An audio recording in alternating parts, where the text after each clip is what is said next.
ਅੱਜ ਦਾ ਵਿਸ਼ਾ ਹਿਚਕੀ ਦਾ ਇਲਾਜ।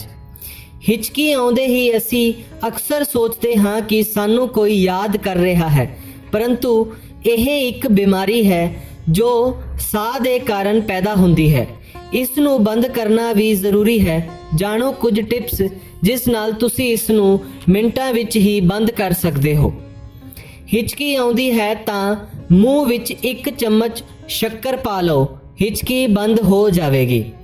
ਜ਼ਿਆਦਾ ਹਿਚਕੀ ਆਉਣ ਤੇ ਜੀਭ ਨੂੰ ਜਿੰਨਾ ਬਾਹਰ ਕੱਢ ਸਕੋ ਕੱਢੋ, ਅਤੇ ਇਸ ਤਰ੍ਹਾਂ ਕਰਨ ਦੇ ਨਾਲ ਨੱਕ ਅਤੇ ਗਲੇ ਦਾ ਰਸਤਾ ਖੁੱਲ੍ਹ ਜਾਂਦਾ ਹੈ। ਬਿਨਾਂ ਸਾਹ ਛੱਡੇ ਇੱਕ ਲੰਬੀ ਸਾਹ ਅੰਦਰ ਭਰ ਕੇ ਰੱਖੋ, ਹਿਚਕੀ ਹਟ ਜਾਵੇਗੀ। ਹਿਚਕੀ ਆਉਣ ਤੇ ਆਪਣੀਆਂ ਮੁੱਠੀਆਂ ਨੂੰ ਜ਼ੋਰ ਨਾਲ ਮੀਚ ਲਓ, ਹਿਚਕੀ ਹਟ ਜਾਵੇਗੀ। ਆਪਣੇ ਸੁਝਾਅ ਦੇਣ ਲਈ ਵੀਡੀਓ ਥੱਲੇ ਕਮੈਂਟ ਜ਼ਰੂਰ ਕਰੋ। ਵੀਡੀਓ ਵੇਖਣ ਦੇ ਲਈ ਧੰਨਵਾਦ। ਚੈਨਲ ਨੂੰ ਸਬਸਕ੍ਰਾਈਬ ਜ਼ਰੂਰ ਕਰੋ।